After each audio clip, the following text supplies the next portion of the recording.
kind of smooth. Yep, got it. So in that case, I'll do 3, 2, 1. Yo, what's going on, guys? It's Harrison here, and today we're back with the CASACast episode. Do you know what episode it is? You watch this enough usually. Bloody hell. 10? 10? We'll work with 10. Episode 10. If it's wrong, blame Seb. My fault, yeah. Anyway, speaking of Seb, I'm joined today by Sebastien delart.draw. So, Yep. for those who don't know him, he was part of the same cohort as myself and several other students. And instead of continuing with your masters at Curtin, you decided to go to Melbourne, which is where we are right now, which is why we've got the very scuffed setup. So apologies if it's not as good as what we normally have with working in progress, but I still think it's quite cozy. Yeah, we've done what we could. Yeah, improvised, overdapped. Overdapped, God. This is why we draw. This is why I don't write stuff. I have to write a thesis. I'm not looking forward to finishing that. Yeah. Lucky you. Yeah, that's one of the good things about the Monash Masters program is that it's all coursework. So I actually just have the final studio project and I'm good to go. And your little research project, which you're not looking forward to. Yeah, you have to suffer with me. Yeah, so that's the problem is that you have to do the final studio project and the research project together at the same time. Yeah.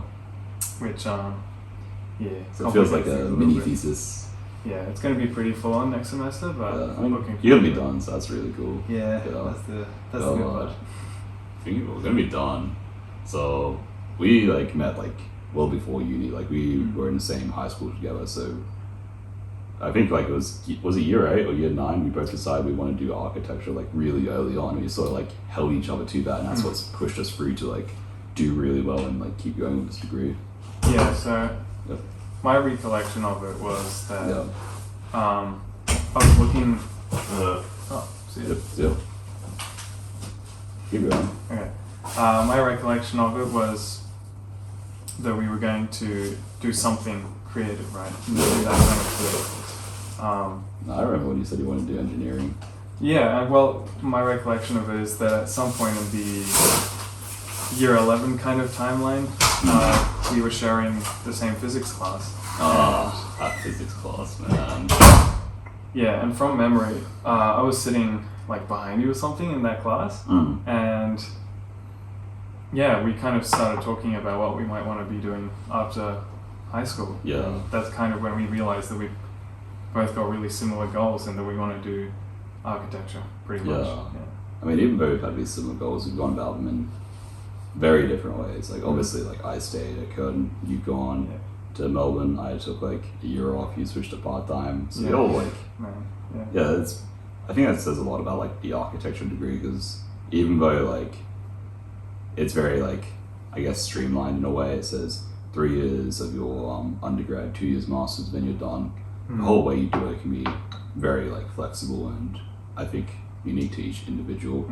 I mean, I don't know about you, but before we actually started with undergrad, I had a completely different understanding of what the degree was actually going to be like. What did you think it was? Dude, I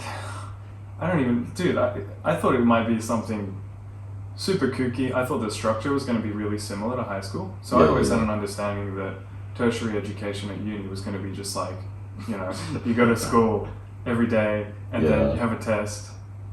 But it was completely different. So our course is low contact hours, but they make up for that with the amount of time you have to spend on assignments, which was, that kind of time management, skill requirement was just super foreign to me after high school. Yeah. Took a while, probably the entire undergrad to adapt.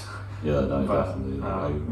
I think that's for every design degree, because we're so used to, for over 10 years we've been taught, we study, we do a test. And now for us now, instead of it being having specific things to study, it's this is the idea of what you have to work towards, go about it however you want. That whole creative freedom, when we first got that, it was really hard to wrap our heads around, because it was just I was very overwhelmed for a very good part of it. But I think that's also the further you get into the degree, it's the more and more kind of freedom you get in terms of, especially design studio. The briefs just become more and more open-ended. Even by third year, we were doing the one sentence brief, and then you structure the rest of it by yourself. It's that. Yeah. So that was a bit of a shock to the system for sure. Yeah. I think that's keeps things refreshing. Where we have to like, we get given like a very like niche thing, and then we can explore it as far as we want to. We can take it whichever direction we feel passionate about, because then like it makes it a whole degree a lot more exciting. Because I know like a couple of times I worked on like assignments, and because of the way the brief was set up, I didn't really get into them, and I didn't feel as interested. But being able to like have that freedom, especially now in like thesis, like it's been nice, like sort of like motivating me to get it done. I need to get it done. Yeah, so that's one thing that's kind of interested me a lot about the kind of way that the Curtin Masters program works, is that even though you're on break at the moment, you've just been plugging away every kind of spare minute that you've had. You've kind of been working on your thesis project. So, yeah, sure. So I guess it kind of, well, you know. Yeah. Not that I've been giving you much spare time, but yeah, so I guess the project kind of spans the entire length of your Masters. It's not the entire length of the Masters, it's more just for the whole like year, because or whenever you just do thesis 1 and then you finish with thesis 2. Like between those 2 points, like thesis 1 is sort of like, for us, we had to figure out what our research question is, what we're working towards, and the second assignment for that was going through the site analysis and deciding where our problem is and showing the problem and how some possible solutions. So for me, that was looking into Bunbury specifically and showing off the city and going through potential solutions for the research question I chose. Right. Yeah. It's been, just before coming here, like I had to like quickly like go down and Bunbury because I realized like, oh wait, I haven't had like a good time to do this, and I probably needed to do that before I can properly progress. So I quickly like went down there for like in one day and then came back the next. I was just like spending the whole day just like walking around, and when I went to my grandparents' house, I just collapsed for the rest of the day. I was just gone. Right. Yeah. Interesting. Well, I mean, in contrast with that, we've got a new student. Well, if you're studying full time, which is, I guess, a story for later in the podcast. But if you're studying full time in the Monash program, you're doing one design studio per semester. And the way that the semester structure works is that during O week, you get there's a presentation called the balloting presentation, where each lecturer that runs each studio kind of presents their brief and what they're going to do that semester, and then the students go on and fill out a form with their preferences for which studio they want to participate in. And then the very following week is when the ball gets rolling and you kind of start working on the project. I guess a good thing about that is that it's fresh. It keeps things fresh. You've got a new thing to work on every 6 months, pretty much. That being said, what I've been struggling a lot with in this approach is the turnaround time is very tight. So between selecting the studio that you want to work on and actually getting started on that project is like, the span of O week. And then, I mean, from an adaptability standpoint, it was just, it's probably the biggest challenge. I see. I simply just don't read the brief until the first class, and then I'm just along for the ride. Oh, fair enough. Yeah. And that pre-planning, I struggle with. I need that sort of like chaotic balance and stuff. Right, fair enough. Yeah. Well, I just think my brain's a bit slow to get warmed up. Oh, that's fine. I wouldn't say it's slow. It's just like you like excel at like different things. Yeah. I mean, that's one good thing about architecture. Yeah, there's so many different things. What's your favorite part of architecture? Oh god, my favorite part about architecture. I like working on the small details of a project. Yeah. Which is kind of why I like the, working on designing intimate spaces. So residential, that's pretty much my favorite thing. Yeah. I love nutting out, the really small moments. I like I like the details. Yeah. I like figuring out the 10-second instances of time that people are going to be spending within the spaces that are being designed. Yeah, I think that's very good, like understanding that intimate detail, because I know like especially in undergrad, I've seen like a lot of students like struggle with like understanding how to make a space work for a person, just because we're drawing something on paper, but we never really get to place ourselves within it. So that's a skill that's, I think, is like something that a lot of people like always like need help with. Do you remember? So in our second year, we did the residential studio. Do you remember what it's called? Was it just residential studio? Was that the housing unit project? Yeah, housing. Yeah. That we did in groups. Yeah. So it's right now, like for current students, it's a project where you get the site of Subiaco that's divided into 4 lots, and you have to design a house that follows a specific typology. So I remember one of our friends in the initial assignment, because did we have 2 or 3 weeks? 2 or 3. For the assignment 0. Oh, yeah, it was a pretty short time frame. Yeah, so we had an ungraded assignment just to sort of like get us on track and help us decide what typology to pursue. And I remember like, because a bunch of us like rushed the spaces, like I remember like making like doors that are like 600 mils wide and hallways that are like 800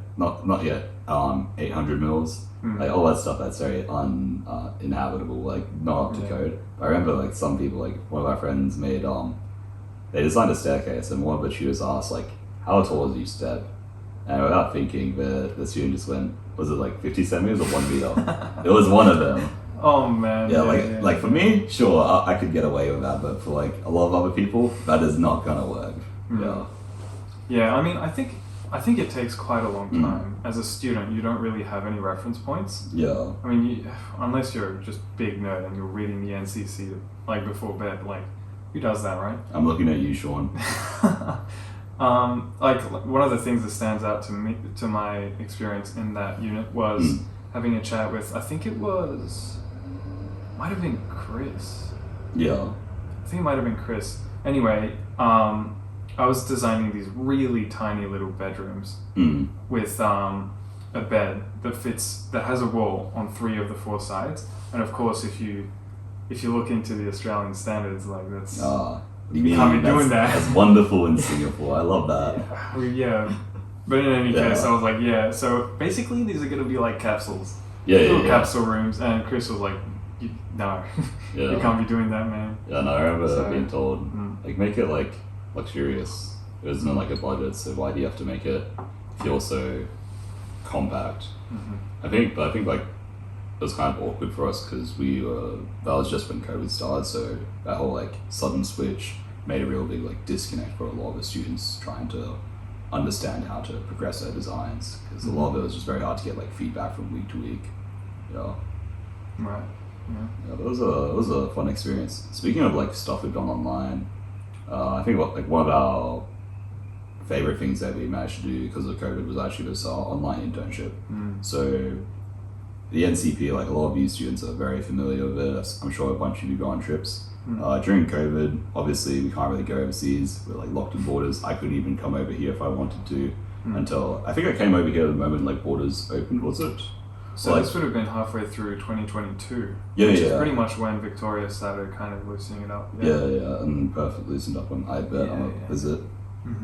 But yeah, during that time, I think it was 2021, so there was this online internship with a Japanese firm, and I think we both applied and both got into it, and it was very fun because even though we were only meant to do like 3 days a week, I think we ended up doing like 5 days a week because it was pretty much full time. At that point, because we were just like into it because we hadn't done any like work experience before, and it was just a really cool thing to like learn, because I found like with all the placements and internships I've done, I learn like a lot more than I do in like a year of like doing like uni work.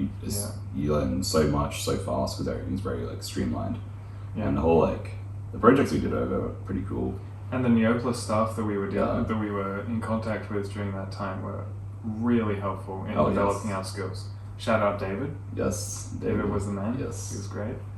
And honestly, like for those of you who haven't had the chance to work with the NCP, to do some internships or some overseas stuff, I highly recommend it. It's just so good. So whenever you get the opportunity to, you got to jump onto it because it's free money. Well, that, and it's also just Yeah. Invaluable experience. Yeah, because So like good. traveling with like Yeah. your like peers and friends, it's like a wonderful experience, especially if you don't have to pay to do it. Yeah. Because I remember we had like the one trip we managed to do during undergrad. Well, like you managed to do during undergrad was in our first year, where a bunch of us went over to Kuching for a weekend. Mhm. That was in between the first semester and second semester. So during that time, we all sort of knew a couple of people in our cohort. We didn't really know everyone, but because of that, we got to just know everyone, and all of a sudden our cohort just became like super social. There was no really that's like so barriers true. between people, and everyone was just talking. Everyone knew each other, and I think that made our cohort very competitive. Yeah. Yeah. That, and we also actually, I think that was the start of some really close friendships that Oh, yeah. continue to this day. Like, yeah. Yeah, that was a good trip. Damn, were we not close before? I mean, you and I Yeah. aside, yeah. God, that was such a long time ago. Well, yeah, it was. And Kuching. I kind of want to go back. Like, there's a lot of places I still want to travel to, especially Korea. Yeah. Speaking of Korea. Yeah. So one of the, as like a last trip I'm trying to do for masters is actually a placement. Like we have option to our work placement overseas, and I've managed to get into one in Korea. So that's gonna be fun. I don't know the exact company yet. I'll find out in about 2 weeks from recording this, and hopefully it's good. Like I think yesterday I was just going through different accommodations to figure out what I could find. Yeah. I found like one that looked really good. I found one, quite a few that looked kind of bad. A lot of them I'm probably gonna bump my head on the ceiling all the time anyway. So we'll see what we find. So my understanding of it is that once you're in your masters, you can't actually do these kinds of things Yes. through the New Colombo. Yeah, so it's not through New Colombo plan, so it's through something else. Yeah. Right. Okay. But because NCP is only for Australian citizens, and it's only for undergrads. Got it. Yeah. Okay. But they're trying to push more things out for master's students, especially because of the stuff that happened because of COVID. But I think most of that undergrad generation has actually gotten through their degree already, so that's become less of an issue, thankfully. Yeah. One of the first presentations that I went to when I started at Curtin was from this guy who had gone through his entire degree just asking the staff of his faculty for any possible opportunity to go abroad, and surprisingly he managed to just spend his entire degree traveling all the time. So it's actually worthwhile doing kind of what Harry does and just Do you know seeing what he could do. was it? Oh, I couldn't tell you, but It it sounds was just a guest speaker. Oh, in the okay. presentation. I thought it was a student. I was just gonna guess Yeah. Connor. Yeah, well, yeah, no, that Yeah. sounds about right. Yeah. Is that the face of the NCP? Yeah. Yeah. The place that is a NCP guy. I don't know. But I mean, I think if you have a good enough kind of reason to do what you want to do, it's definitely worthwhile. Oh yes, like say like, hey, I want to go here, and the best thing to do is like just talk to the staff, see if they have any contacts that can get you to somewhere, because a lot of it is in like, it really comes down to who you know, because that's where those connections form, and you can find these opportunities to do things. Because shout outs to Jake, he has helped a lot with like finding those opportunities, because he just knows everyone, and he sort of just finds a way. Am I panicking half the time? Probably, but like it usually works out pretty well, so I'm happy with that. Yeah, I mean, the Neoclair internship wouldn't have happened if it wasn't for Jake. Yeah. Really. And the little office we had because of him. Yeah. Man, That's so good. So in the old 201 building, there was a bunch of empty rooms that were just never in use, and occasionally they'd be given out to students to use as an office space. So typically these were for thesis students, because it makes sense for them to have their own like little desk, computer, just an area they can set up, make sure their stuff doesn't get disturbed. It's pretty cool.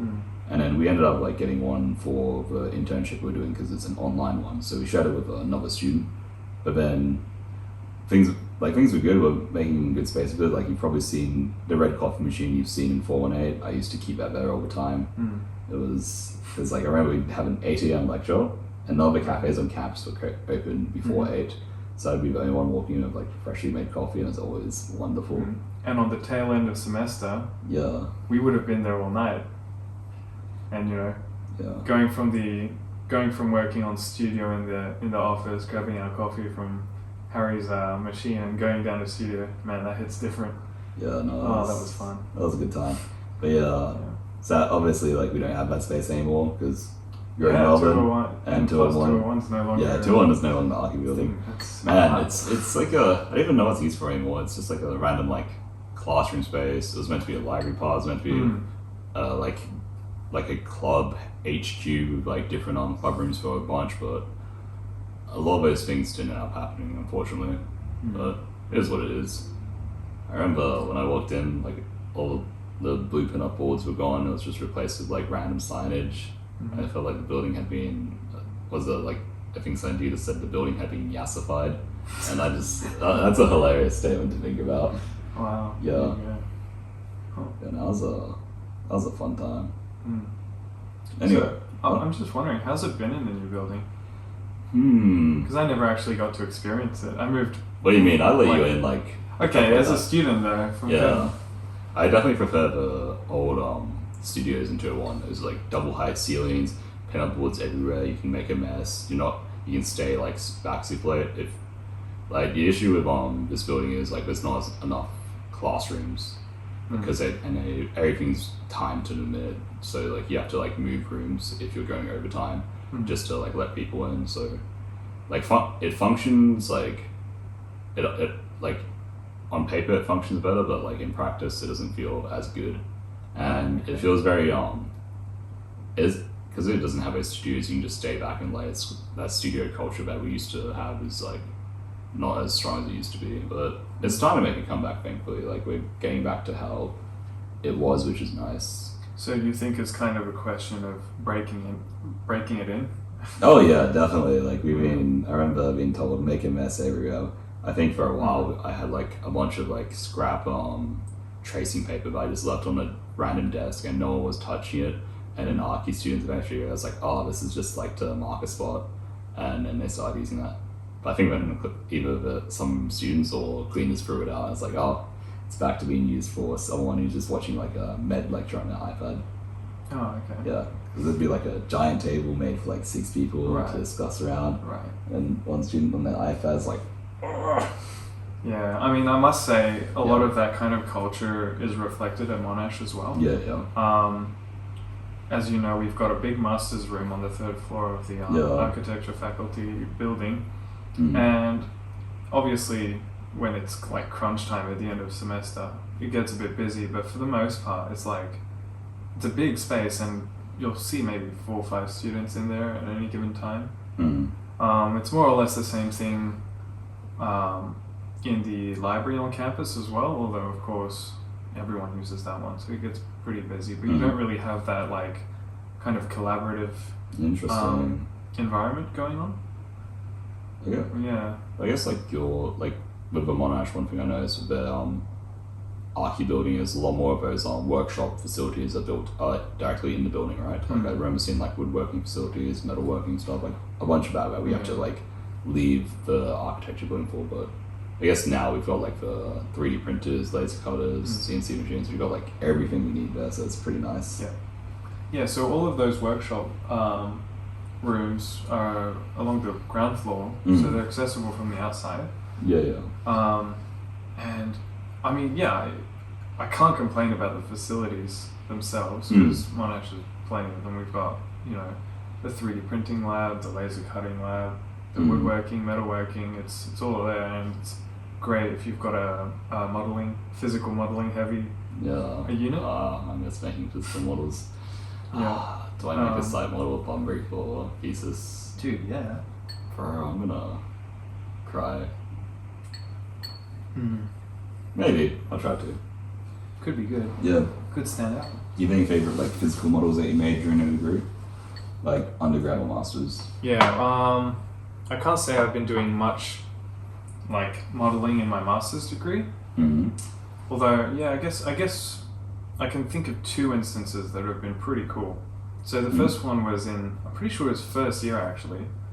First year studio. The second studio we did? Yeah. I remember. Yeah, the one where I used cardboard layers to make a topography model. And then it was a model of I think we were doing a case study. Oh, that one. Yeah. Yeah. I've So seen that a was different cool. one, yeah. And then more recently in my masters, I had a unit, my like first semester actually of masters, where we were. It was a design unit, of course, not quite architecture, but basically we had to design our own chessboards and then actually build them as well. So I see. yeah, that was a lot of What'd fun. you end up making it out of? Well, I ended up making a box. It was all wood. It was all wooden. And I made a box which contained a sand in kind of like a Zen garden type of fashion. And and then I designed these really smooth chess pieces that all had defining characteristics where you could identify them as certain chess pieces. And basically the idea of it was that the board would actually form as you play with it. So for example, you move the pawn forward and creates an indent in the sand, and that's the new square, I guess. I see. Yeah. Interesting. Yeah, it was an interesting project. The outcome, the final outcome was, well, I'd like to think it was relatively successful. And the cool thing about that unit is that because it was primarily focused on modeling, is that by the end of it, we just had this big selection of different models, all shaped different, but all with a similar purpose. So yeah, that was fun. You say big selection of models. I think of the second year studio we did with Justin. Oh gosh. I know they didn't do this last year, so it was a very similar. Like they did a similar brief last year where they had to design something based upon a story, and it was like more like lightweight materials, stuff that was like better for the environment, that sort of thing. But they didn't have to do the models. Yeah.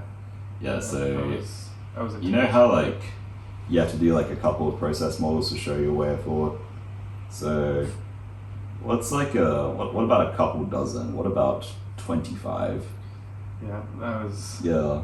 Mind you, and not to mention that all of that was being built out of scraps, like stuff that you'd find in skip bins. Yeah. So the idea is like you have to build 25 models out of recycled materials or stuff from the site that reflected the 5 different senses, I believe, right? Yeah. And then we developed it into kind of a final design proposal. Yeah, that was interesting for sure. Yeah, that was a very wacky unit. I don't know why that makes it sound bad. It's a very interesting one because I was just like towards the end I was going, oh my god, how do I make 25 different ones? It's just it was a scary time. Yeah. But I guess it kind of forces you into the time frame of building sketch models, and I think that's what the aim of it was, at least that part of it. Yeah, definitely, because it's not a final model, so I think you don't have to be like that precious about it, because I know like a lot of people are scared to show their work because it's not perfect, or they erase stuff even though it's not the final thing. They don't like seeing their mistakes, and I think that's a bad thing because there's a lot to learn from these mistakes, because it's all part of that process of going from A to B to C to D all the way down to Z. You don't show A to Z, or else people are going to get very lost. So showing, not being too precious with that stuff when you're still experimenting is very good, because you just have to have a general idea come across. It doesn't have to be perfect, and that's fun. Yeah, that's why I always like draw in pen. Oh, yeah. Yeah. I mean, yeah, good for you, I guess. Yeah, Mr. Pencil Drawer here. Yeah, I like the feel. I like the tactile kind of feel of pencil. I got sweaty hands. I touch a pencil and it just like goes everywhere. So does ink, but like,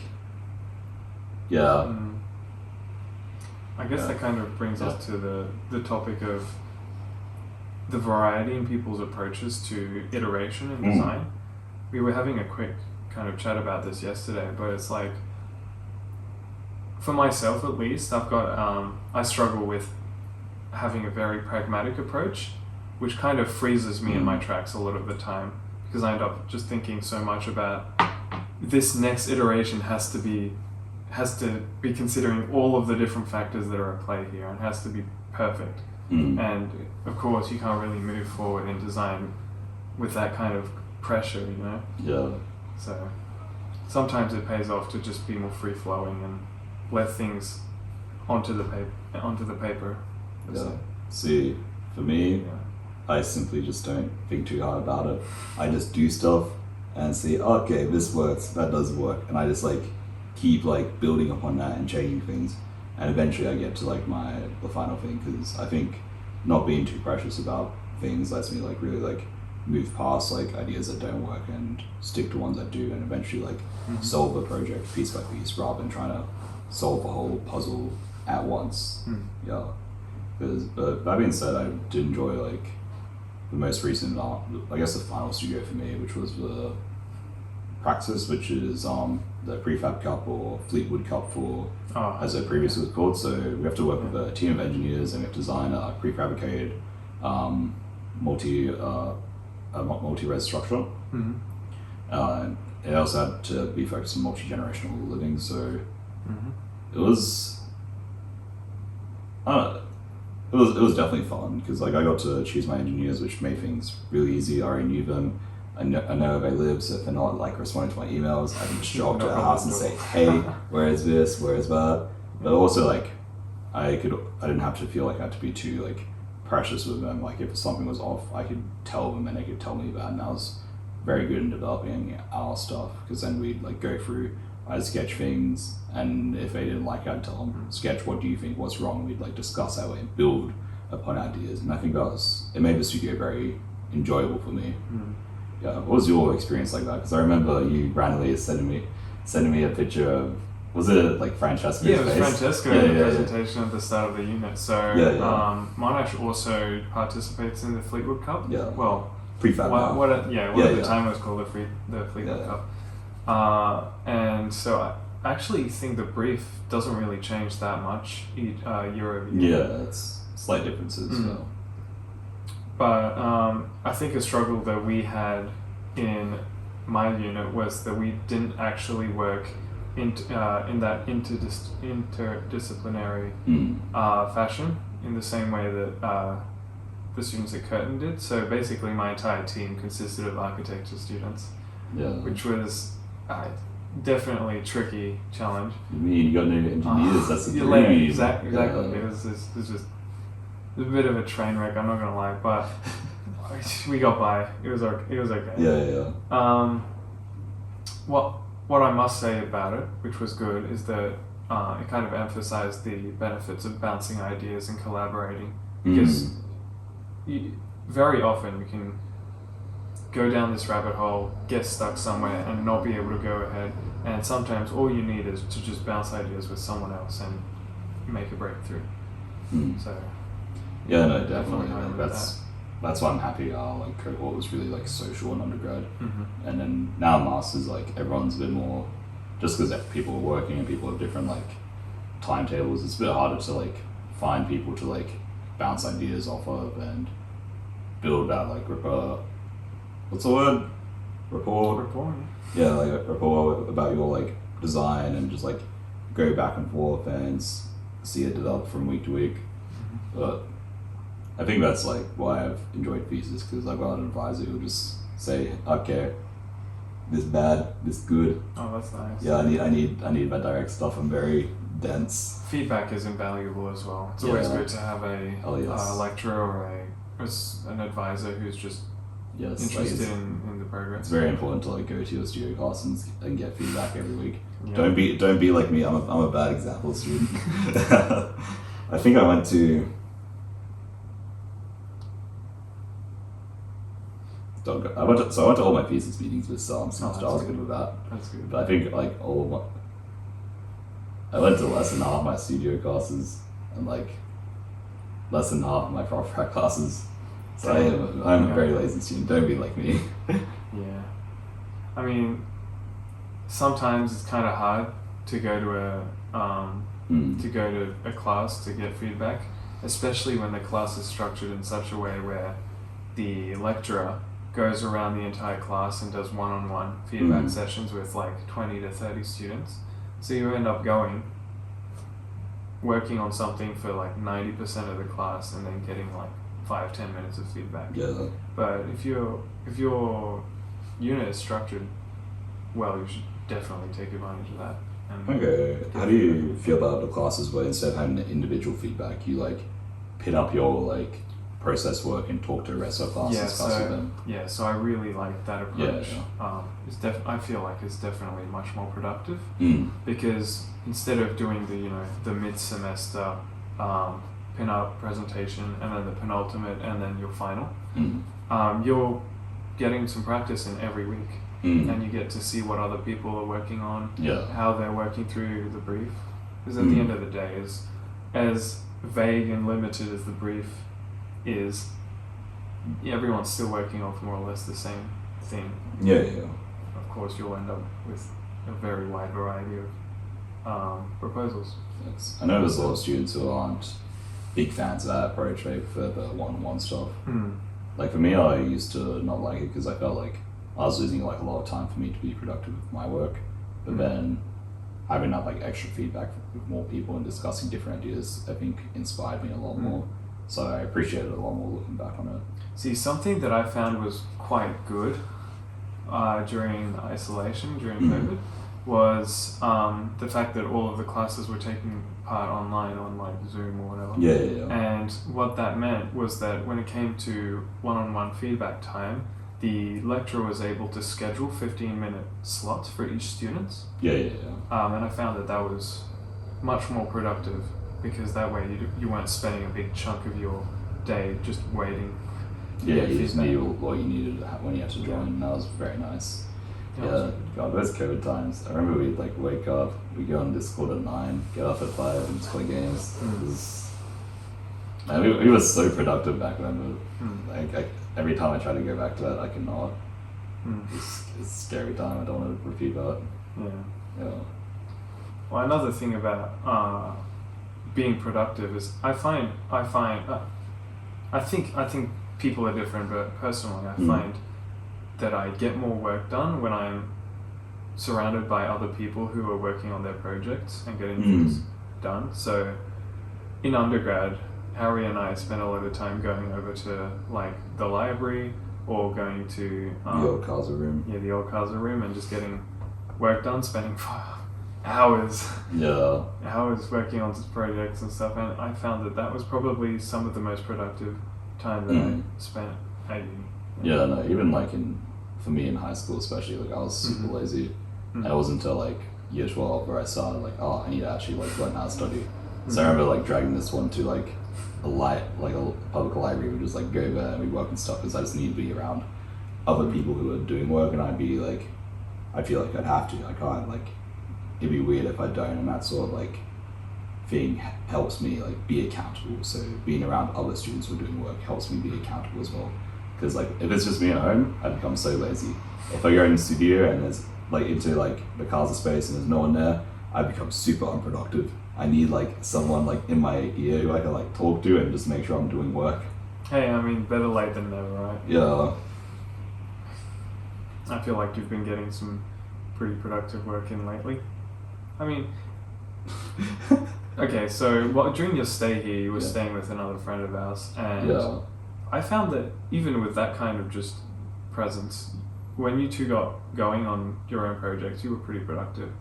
At one point, you visited me at work, and you spent pretty much the whole day working on stuff. Bro, I was playing One Piece most of the time. Listen, Yeah. But at least whenever I looked over and called you out on it, you went back to it. No, I got stuff done. Yeah. There's still like a lot more I'll do once I'm back with this.